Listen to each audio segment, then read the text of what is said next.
Golden Multi-Speciality Hospital, Critical and Trauma Care, beside Amruta Nursing Home, Karimnagar. Contact 9505028045. युद्धम इప్పుడే చాలేస్తా కాబట్టి ఆట ఇప్పుడే చాలేస్తా ఇకంటే చాలేస్తా కిషన్ నగర్ నుంచి రేపటి నుంచి ఆడుకుంటా. కరీంనగర్ నుండి మరో ఫైర్ బ్రాండ్ని మీ ముందుకు తీసుకురాబోతున్నా. సో మంచి దళిత నాయకుడు వకీల్ సాబ్ ఇప్పుడు కొత్తగా మొన్న జరిగిన కార్పొరేషన్ ఎన్నికల్లో కరీంనగర్ 29వ వార్డు కార్పొరేటర్, అప్పుడు బీఆర్ఎస్ పార్టీ ప్రభుత్వంలో ఉన్నప్పుడు పొర్లు దండాలు పెడుతూ బీఆర్ఎస్ పార్టీకి చెమటలు పట్టించిన నాయకుల్లో కూడా వీరిని మంచి గుర్తింపు ఉంది. నేను కార్పొరేటర్ కావడానికి ముఖ్య కారణం కమలం పువ్వు సింబల్ బండి సంజయ్ అన్న. సంజయ్ అన్న కౌన్సిలర్, కానీ మాకైనా ఒక హీరో కంటే ఎక్కువ. మాకు ఒక శివాజీ మహారాజ్. మేము 6th 7th 8th చదువుతున్నప్పుడు సంజయ్ అన్న వచ్చిండంటే మేము గోడ దొంగి సంజయ్ అన్న చూడడానికి పోయేది.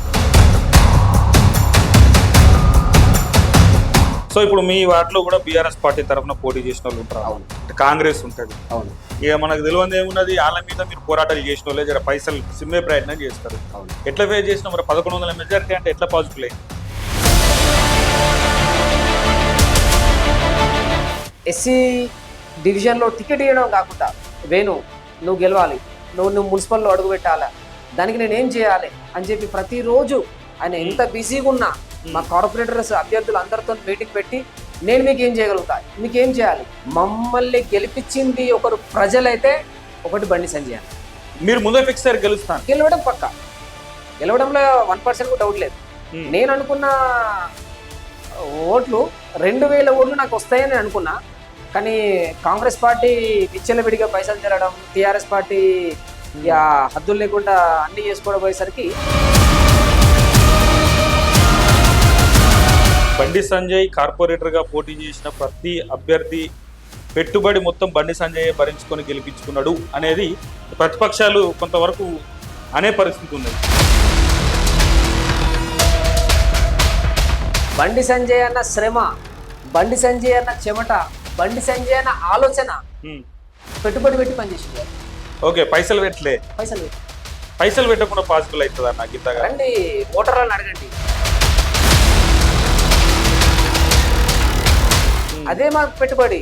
బండి సంజయ్ అన్న ఒక ఫేస్, అదే మా పెట్టుబడి. బీజేపీ కమలం పువ్వు మా పెట్టుబడి. దానివల్ల మేము గెలిచినాం. మేము పార్టీ ఫస్ట్, మేము లాస్ట్.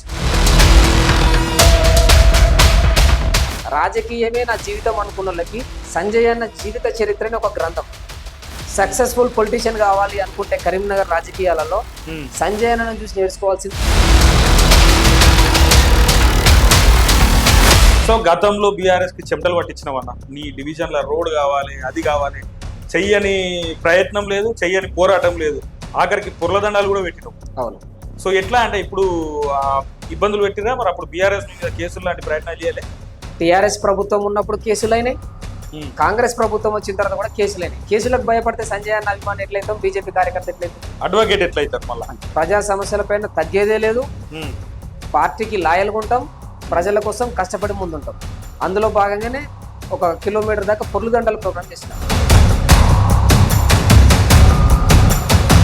సో గెలిచినాక ఎప్పుడు కలిసినా ఫస్ట్ బండి సంజయ్ అన్న దగ్గరికి వెళ్ళి కలిసి, అన్న మీ ఆశీర్వాదం కావాలని చెప్పి తీసుకొని కలిసి, నా గెలుపు సంజయ్ అన్న ఇచ్చింది, నాకు కిసాన్ నగర్ ప్రజలు ఇచ్చింది, సంజయ్ అన్న కలిసిన అన్న ఒక్కసారి వెళ్ళొస్తా అని చెప్పి పర్మిషన్ తీసుకొని వచ్చి నా డివిజన్ ప్రజలను కలిసి మళ్ళీ వెళ్ళిపోయాను. సో సంబరాలు మిన్నంటినాయి డివిజన్లో. వేరన్నా గెలిచిన తర్వాత వీడియోలు ఇన్స్టాగ్రామ్లో ట్రోల్ అవుతున్నాయి. మా కిసాన్ నగర్ ప్రజలందరూ నిజమైన స్వాతంత్రం వచ్చిందని ఫీల్ అయ్యారంటే మీరు అర్థం చేసుకోండి.